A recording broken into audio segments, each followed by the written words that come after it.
एक स्थान पर 4 ब्राह्मण रहते थे। चारों विद्याभ्यास के लिए कान्यकुब्ज गए। निरंतर 12 वर्ष तक विद्या पढ़ने के बाद वे संपूर्ण शास्त्रों के पारंगत विद्वान हो गए, किंतु व्यवहार बुद्धि से चारों खाली थे। विद्याभ्यास के बाद चारों स्वदेश के लिए लौट पड़े। कुछ देर चलने के बाद रास्ता 2 और फटता था। किस मार्ग से जाना चाहिए, इसका कोई भी निश्चय न करने पर वे वहीं बैठ गए। इसी समय वहां से एक मृत वैश्य बालक की अर्थी निकली। अर्थी के साथ बहुत से महाजन भी थे। महाजन नाम से उनमें से एक को कुछ याद आ गया। उसने पुस्तक के पन्ने पलटकर देखा तो लिखा था, महाजनों येन गतः स पंथाः, अर्थात जिस मार्ग से महाजन जाए वही मार्ग है। पुस्तक में लिखे को ब्रह्मवाक्य मानने वाले चारों पंडित महाजनों के पीछे पीछे श्मशान की ओर चल पड़े। थोड़ी दूर पर श्मशान में उन्होंने एक गधे को खड़ा हुआ देखा। गधे को देखते ही उन्हें शास्त्र की यह बात याद आ गई, राजद्वारे श्मशाने च यस्तिष्ठति स बांधवः, अर्थात राजद्वार और श्मशान में जो खड़ा हो वह भाई होता है।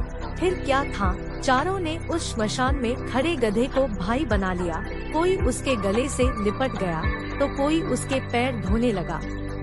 इतने में एक ऊंट उधर से गुजरा। उसे देखकर सब विचार में पड़ गए कि यह कौन है। 12 वर्ष तक विद्यालय की चारदीवारी में रहते हुए उन्हें पुस्तकों के अतिरिक्त संसार की किसी वस्तु का ज्ञान नहीं था। ऊंट को वेग से भागते हुए देखकर उनमें से एक को पुस्तक में लिखा यह वाक्य याद आ गया, धर्मस्य त्वरिता गतिः, अर्थात धर्म की गति में बड़ा वेग होता है। उन्हें निश्चय हो गया कि वेग से जाने वाली यह वस्तु अवश्य धर्म है। उसी समय उनमें से एक को याद आया, इष्टं धर्मेण योजयेत्, अर्थात धर्म का संयोग इष्ट से करा दे। उनकी समझ में इष्ट बांधव था गधा और ऊंट या धर्म, दोनों का संयोग कराना उन्होंने शास्त्रोक्त मान लिया। बस खींचखांच कर उन्होंने ऊंट के गले में गधा बांध दिया। वह गधा एक धोबी का था। उसे पता लगा तो वह भागा हुआ आया। उसे अपनी ओर आता देखकर चारों शास्त्र पारंगत पंडित वहां से भाग खड़े हुए। थोड़ी दूर पर एक नदी थी।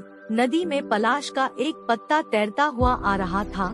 इसे देखते ही उनमें से एक को याद आ गया, आगमिष्यति यत्पत्रं तदस्मांस्तारिष्यति, अर्थात जो पत्ता तैरता हुआ आएगा वही हमारा उद्धार करेगा। उद्धार की इच्छा से वह मूर्ख पंडित पत्ते पर लेट गया। पत्ता पानी में डूब गया तो वह भी डूबने लगा। केवल उसकी शिक्षा पानी से बाहर रह गई। इसी तरह बहते बहते जब वह दूसरे मूर्ख पंडित के पास पहुंचा तो उसे एक और शास्त्रोक्त वाक्य याद आ गया, सर्वनाशे समुत्पन्ने अर्धन्त्यस्ति पंडिता, अर्थात संपूर्ण का नाश होते देखकर आधे को बचा ले और आधे का त्याग कर दे। यह याद आते ही उसने बहते हुए पूरे आदमी का आधा भाग बचाने के लिए उसकी शिखा पकड़कर गर्दन काट दी।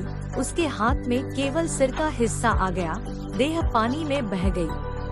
उन 4 के अब 3 रह गए। गांव पहुंचने पर तीनों को अलग अलग घरों में ठहराया गया। वहां उन्हें जब भोजन दिया गया तो एक ने सेवियों को यह कहकर छोड़ दिया, दीर्घसूत्री विनश्यति, अर्थात दीर्घ तंतु वाली वस्तु नष्ट हो जाती है। दूसरे को रोटियां दी गई तो उसे याद आ गया, अति विस्तार विस्तीर्णं तद्भुविन्न चिरायुषम, अर्थात बहुत फैली हुई वस्तु आयु को घटाती है। तीसरे को छिद्र वाली वटिका दी गई तो उसे याद आ गया, छिद्रेष्वनर्था बहुली भवंती, अर्थात छिद्र वाली वस्तु में बहुत अनर्थ होते हैं।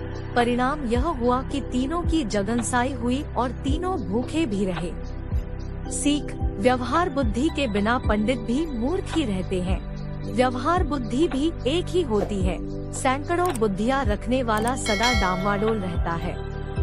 यह कथा सुनाकर सुवर्ण सिद्धि ने कहा, तुम लोक व्यवहार नहीं जानते, इसीलिए तुमने मेरा कहना नहीं माना और तुम्हारी यह दुर्गति हुई। सहसा चक्रधर बोल पड़ा, नहीं नहीं, यह सब कुछ नहीं, यह सब भाग्य का चक्कर है। किस्मत खराब हो तो बड़ा बुद्धिमान व्यक्ति भी परेशानी में पड़ जाता है और भाग्य साथ दे तो अल्प बुद्धि भी सुखी रहता है।